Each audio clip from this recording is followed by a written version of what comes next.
Citrus advisers के founder Sanjay Sinha जुड़ गए हमारे साथ। Sanjay ji, good morning. क्या ब्रॉडर मार्केट करेक्शन खत्म हुई आपके हिसाब से, और क्या वापस यहाँ पर अब पोजीशनिंग की जा सकती है?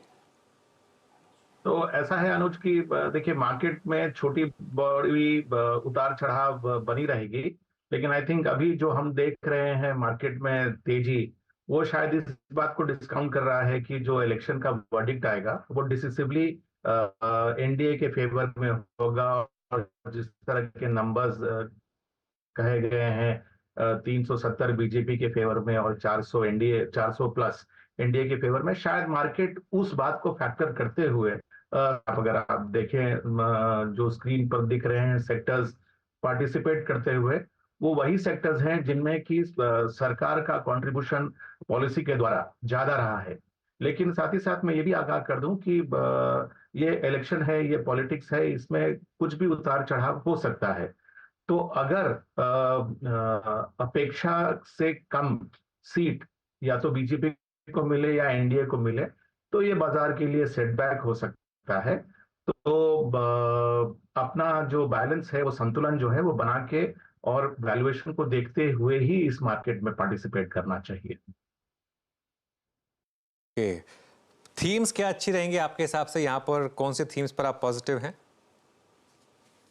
तो देखिए, एक चीज जो मैं समझता हूँ बहुत महत्वपूर्ण इवेंट है आगे जाकर, वो होगा जो इंटरिम बजट प्रस्तुत किया जाएगा। मेरे ख्याल से ये बजट सरकार एक प्लेटफॉर्म की तरह यूज करेगी अपने अगले 5 साल की प्लान्स को आउटलाइन करने के लिए। और जिस तरह की मीडिया हेडलाइंस आ रही हैं जिसमें कहा गया है कि सरकार अपने 100 दिन के कार्यक्रम को ऑलरेडी फाइनलाइज कर चुकी है, मिनिस्ट्रीज को डायरेक्टिव दिया गया है कि वो अपने बजट तैयार कर लें। तो मुझे लगता है कि चूंकि पिछले 2 टर्म में ये बिल्कुल साफ झलका है कि सरकार की इनिशिएटिव इंफ्रास्ट्रक्चर के प्रति, और खास करके 3 सब सेक्टर्स, पावर, रेलवे और डिफेंस, इनके प्रति ज्यादा रही है। तो मैं समझता हूं कि ये 3 सेक्टर थीमेटिक तौर पे बिल्कुल प्ले करने लायक रहेंगी। कुछ सेक्टर्स हैं जिन्होंने कि उतने अच्छी तरह से पार्टिसिपेट नहीं किया, इनफैक्ट उन्होंने बाजार को काफी हद तक डिसअपॉइंट किया है। उनमें से 2 मुख्यतः हैं आईटी, और दूसरा फास्ट मूविंग कंज्यूमर गुड्स। ये दोनों सेक्टर जो हैं, इनके पीछे जो वेरिएबल्स काम कर रहे हैं, दोनों अलग अलग हैं। मुझे लगता है कि नवंबर में जब यूएस इलेक्शंस होगा और उसकी आउटकम आएगी, तो उसके बाद आईटी के प्रति लोगों का थोड़ा सा व्यू ज्यादा क्लियरली उभरना शुरू हो जाएगा। और जिस तरह का कंजम्पशन का ट्रेंड रहा है, जहां अर्बन कंजम्पशन स्ट्रांग रही है लेकिन रूरल कंजम्पशन के बारे में लोगों के मन में असमंजस बनी रही है और आज भी है। मेरे ख्याल से ला नीना के कारण अगर मॉनसून जोग्राफिकली अच्छी तरह से डिस्ट्रीब्यूट हो जाए और टाइम वाइज इवनली स्प्रेड हो, तो मेरे ख्याल से एक ऑप्टिमिज्म रूरल कंजम्पशन के प्रति बनेगा। और जो कंज्यूमर स्टेपल्स और जो फास्ट मूविंग कंज्यूमर गुड्स हैं, या जो सेक्टर्स हैं जिनका कि रूरल इनकम से सीधा रिश्ता है, उनमें भी रुझान बन सकता है इस इवेंट्स के आउटकम के बाद। जी संजय जी नमस्कार, वीरेंद्र बोलो दिल्ली स्टूडियो से। कैपिटल गुड्स पे आपका की राय क्या है संजय जी? नंबर्स Q3 के बहुत स्ट्रांग थे।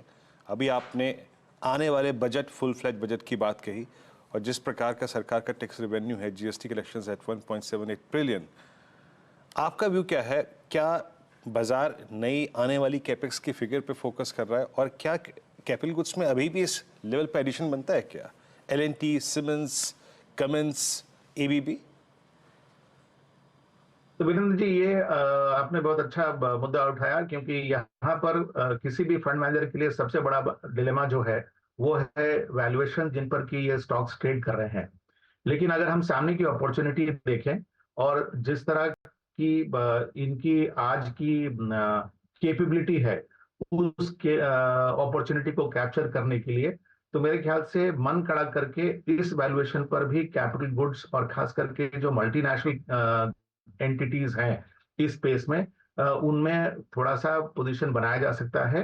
मैं ये खास करके इसलिए कह रहा हूं कि अगर आप देखें तो करीब करीब हर क्षेत्र में भारत की महत्वाकांक्षा बहुत ज्यादा बड़ी है। मतलब अब छोटी सी उदाहरण अगर ले तो अमूल ऐसी एंटिटी को भी अब हम चाहते हैं कि ग्लोबली वो एक उभरे, एक मल्टीनेशनल डेयरी कंपनी के रूप में, और ये कई क्षेत्रों में देखा जा रहा है। मैंने इस बात को इसलिए सामने रखा क्योंकि जो अभी इमर्जिंग सेक्टर्स हैं सामने में, जैसे फॉर एग्जांपल डेटा सेंटर्स हुए, सेमीकंडक्टर्स के प्रोडक्शन हुए, या फिर आप ईवीज का क्षेत्र देख लें, तो ये क्षेत्र में हम सिर्फ अपनी केपेबिलिटी पर आप वर्ल्ड स्केल का एंटरप्राइज नहीं बना पाएंगे। हमें इसमें कम से कम इनिशियल स्टेज पे मल्टीनेशनल कॉर्पोरेशंस की सहायता लेनी पड़ेगी, और जो कैपिटल गुड्स की जो एमएनसीज आज भारत में प्रस्तुत हैं, वो इस स्पेस में हमें अपॉर्चुनिटी प्रदान कर सकती हैं। तो इसलिए वैल्यूएशन के बावजूद भी मैं समझता हूं कि ये स्पेस आज भी इन्वेस्ट करने लायक है। ओके, चलिए संजय जी, बहुत बहुत शुक्रिया आज हमारे साथ जुड़ने के लिए। थोड़ा सा आज ऑडियो में इशू है तो इस कन्वर्सेशन को हम यहीं समाप्त करेंगे आज। अब आगे बढ़ते हैं, हमारे साथ केडी